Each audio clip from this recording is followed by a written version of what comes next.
سید عالم صلی اللہ علیہ وسلم نے مکہ فتح کیا، شور ہو گیا، اذا جاء نصر اللہ والفتح، فتح ہو گئی، انا فتحنا لک فتحا مبینا کے جلوے نظر آنے لگے۔ آج عرب کا نقشہ بدل گیا، حالات تبدیل ہو گئے، دنیا بدل گئی۔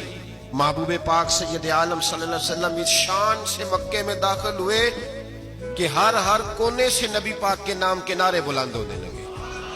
ابھی 10 سال پہلے نبی پاک روتے ہوئے مکے سے نکلے تھے، 10 سال قبل روتے ہوئے گئے تھے، اور 2 غلام حضور کے ساتھ تھے۔ آج اسی مکے میں حضور آئے ہیں تو لگتا ہے پہاڑ اور پتھر بھی میرے رسول کے نعرے لگا رہے ہیں۔ تو ایک عروج ہو گیا، حالات ایک نیا رخ اختیار کر گئے، اور مکہ مکرمہ کے اندر اللہ تبارک اب تو احاطہ بڑا ہو گیا ہے، مطاف بہت بڑا ہو گیا ہے، حرم شریف کی مسجد کو وسعت دے دی گئی ہے، لاکھوں لوگ آ سکتے ہیں۔ اس وقت جب 10,000 لوگ آئے نا تو سیرت نگار کہتے ہیں یوں لگا جیسے درختوں پہ بھی لوگ چڑھے ہوئے، پہاڑوں پہ بھی لوگ، اتنا مجمع تھا، کہاں 2-3 لوگ اور کہاں ہزاروں کا اجتماع۔ میرے نبی پاک صلی اللہ علیہ وسلم نے طواف کیا اونٹنی پہ بیٹھ کے کعبے کا، پھر میرے محبوب تشریف لائے اور حضور نے خانہ کعبہ کا دروازہ کھولا، پھر میرے نبی پاک نے بت توڑے، پھر میرے محبوب نے خانہ کعبہ کے دروازے میں کھڑے ہو کے خطبہ ارشاد فرمایا، پھر میرے رسول پاک صلی اللہ علیہ وسلم کے جلوے زمانے نے دیکھے۔ ان سارے حالات میں دنیا نے ایک وفا کا عجیب منظر دیکھا کہ اس موسم بہار میں نہ تو آواز حضرت ابو بکر کے نام کی بلند ہوئی، نہ عمر فاروق اور نہ مولا علی کے نام کی بلند ہوئی، اس مجمع عام میں محبوب پاک کی آواز گونجی تو رب کریم کے حبیب نے فرمایا این بلال، میرا بلال کہاں ہے، میرا بلال کہاں ہے، اس کو بلاؤ نا، کدھر ہے بلال؟ عجیب رنگ وفا دیکھا نا لوگوں نے، یہ وفا، فرمایا بلال کدھر ہے؟ حضرت بلال ہاتھ باندھے سب سے پیچھے، وہ شہرت سے بچنے والا پیچھے پیچھے رہتا ہے، جی چاہتا ہے ساری غزلیں اس ظالم کے نام کروں۔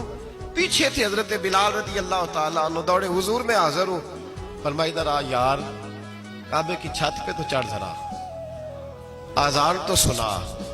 ایک صحابی حضور کے کان میں بولے، اور یہ بھی حکمت الہی تھی کہ وہ بولے، حضرت بلال کی شان ظاہر ہونی تھی، کان میں کہا یا رسول اللہ کافر پہلے ہی مر گئے، پہلے ہی کوئی حال نہیں ان کا، آج تو بالکل ہی ختم ہو گئے حضور، آج آپ کا سکہ چل گیا ہے، بلال کے بڑے دشمن ہیں، بلال کو رہنے دیں، کوئی اور نہ آج اذان دے دے۔ کان میں بات کہی تھی، چاہیے تھا جواب بھی کان میں آتا، اور معصوم آمنہ فخر آدم و بنی آدم وفا کا خطبہ پڑھنے لگے، وفا کا خطبہ شروع ہوا۔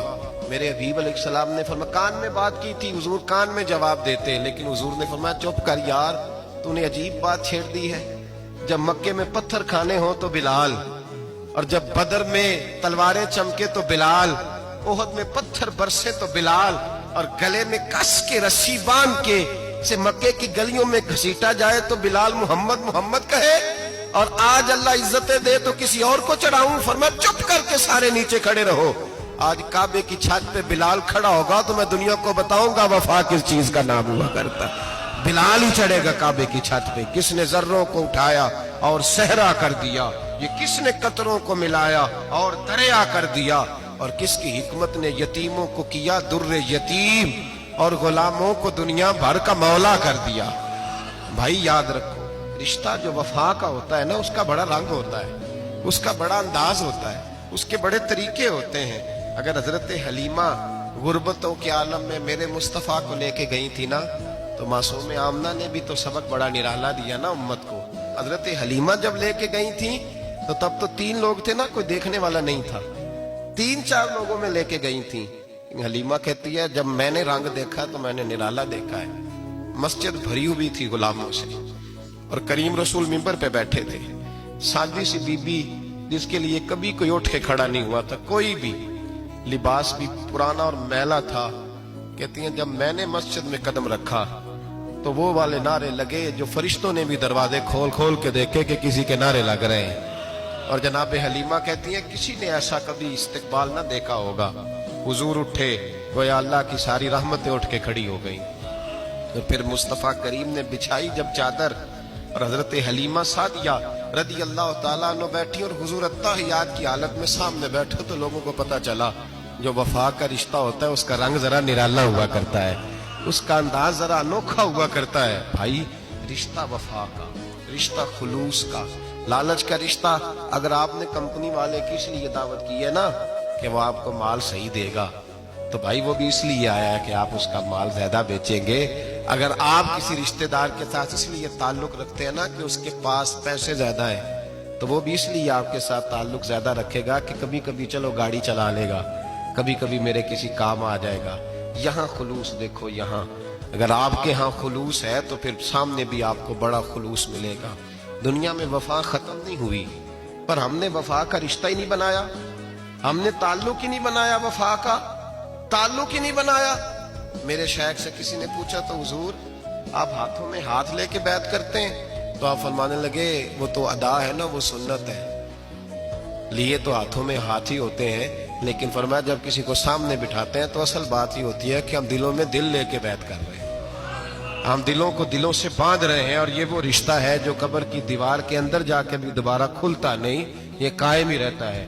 رشتے وفا کے پیدا کریں، خلوص کے پیدا کریں، للہیت کے پیدا کریں۔ میرے نبی پاک سید عالم صلی اللہ تعالی علیہ وسلم نے اس وفا کو آگے پھیلایا ہے۔ زندگی میں کبھی بھی کسی شخص کے ساتھ بھی تعلق لالچ کا نہ بنائیں، ورنہ آپ ٹوٹ کے بکھر جائیں گے۔ سامنے والے کا کچھ نہیں بگڑے گا، آپ ٹوٹ کے بکھریں گے، اور رزلٹ کی امید کبھی نہ رکھیں۔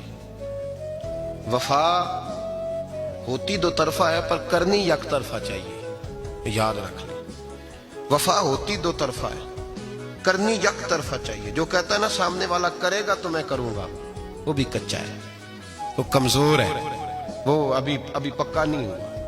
وفا کرنی یک طرفہ چاہیے، تو کر، سامنے والا نہیں کرتا تو نہ کرے، تو اپنی طرف دیکھنا، سامنے والے کو چھوڑ، وہ نہیں کرتا تو نہ کرے، اس کا اپنا۔ حضرت امام احمد بن حنبل رحمت اللہ تعالی علیہ، یہ وفا کے عنوان میں بڑی اہم بات ہے اگر آپ کو سمجھ آئے تو۔ امام احمد بن حنبل رحمت اللہ تعالی علیہ جھیل کے کنارے، ندی کے کنارے وضو کر رہے تھے، ایک بچھو ساتھ ساتھ چل رہا تھا، وہ چلتے چلتے پانی میں گر گیا۔ امام احمد بن حنبل نے ہاتھ رکھا، بچھو کو باہر نکالا، جب باہر نکالا تو اس نے ڈانگ مارا۔ جس کی طبیعت میں ڈانگ ہوگا تو وہ ڈانگ ہی مارے گا، کے پاس ہے ہی اور کوئی نہیں تو وہ کرے کیا، وہ مجبور ہے۔ اس نے ڈانگ مارا، امام صاحب نے باہر رکھا، بھیگا ہوا بچھو آپ نے دیکھا ہو، جب ندی کنارے چلتا ہے تو پھر گر جاتا ہے، وہ پھر گرا تو امام صاحب نے پھر نکالا، نکال کے باہر رکھا تو اس نے پھر ڈانگ مارا، پھر ساتھ ساتھ چلتے چلتے وہ گر گیا۔ کئی دفعے ایسے ہوا، کئی دفعہ امام صاحب نے نکالا۔ ایک شخص قریب کھڑا دیکھ رہا تھا، کہنے لگا حضور بس کریں، آپ نکالتے ہیں وہ ڈانگ مارتا ہے، چھوڑ دیں۔ آپ فرمانے لگے اچھا بھائی بڑا تو عجیب مشورہ دے رہا ہے، وہ اپنی بری عادت پہ ڈٹ گیا ہے تو میں اچھی عادت ہی چھوڑ دوں؟ وہ بری نہیں چھوڑ رہا، ڈٹ گیا ہے، بار بار ڈانگ مارتا ہے تو میں اچھی چھوڑ دوں؟ آپ اپنی طرف دیکھیں گے، ہماری طرف سے کوئی کمی نہیں آنی چاہیے، سامنے والا جانے، اس کا کام جانے۔ وفا کا رشتہ مضبوط رکھیں، دوستی کا تعلق مضبوط۔ میاں صاحب نے کہا چنگی مندی سجنا کولو 100 واری ہو جاتی، کنی واری؟ پکی گل ہے نا، کنی باری؟ میاں صاحب نے کہا ہے 100 باری، ہم تو ایک باری بھی معافی دینے کو تیار نہیں۔ چنگی مندی سجنا کو، ایسے نہیں آنے جانے والے سے نہیں، اس کے معاملے میں تو ہم خوددار ہیں نا، ہر ایک سے نہیں سنتے، وہاں تو ہم خوددار ہیں۔ سجنا کو چنگی مندی سجنا کولو 100 واری ہو جاندی، یار یاراں دا گلا نہیں کردے اصل پریت جنہ دی۔ اور پھر یہ بھی کہتے ہیں پانی پرن سہیلیاں رنگا رنگ کڑے، اسی پریا اس دا جانیے جس دا توڑ چڑھے، پریا اس دا جانیے جس دا، یاد رکھ لیں، پریا اس دا جانیے جس دا۔ مزہ تب بھی ہے کہ حضرت ابوبکر صدیق کا جنازہ روضہ رسول پہ رکھا جائے تو مصطفیٰ کریم کا دروازہ خود بخود کھول جائے، اور حضور فرمائے لاؤ دوست کو دوست کے ساتھ ملا دو، پانی پرن سہیلیاں تے رنگا رنگ کڑے، پریا اس دا جانیے جس دا توڑ۔ رشتوں کو ثابت نہ کریں، رشتوں سے وفا کریں، ثابت نہ کریں میرا بڑا رشتہ ہے، آپ پتہ چلنا چاہیے کتنا رشتہ ہے۔ باپ کا بیٹے سے رشتہ ہوتا ہے تو سارا دن ماتھا چومے، پیار کرے، اسے دکھ سکھ کا پتہ ہی نہ ہو، تو یہ کیسا رشتہ ہو؟ رشتے ثابت نہ کریں، رشتے مضبوط کریں، مضبوطی والی ڈیوٹی سر انجام دیں۔ اللہ اپنے ساتھ، اپنے محبوب کے ساتھ، اپنے نیک بندوں کے ساتھ ہمارے رشتوں کو مضبوط فرمائے۔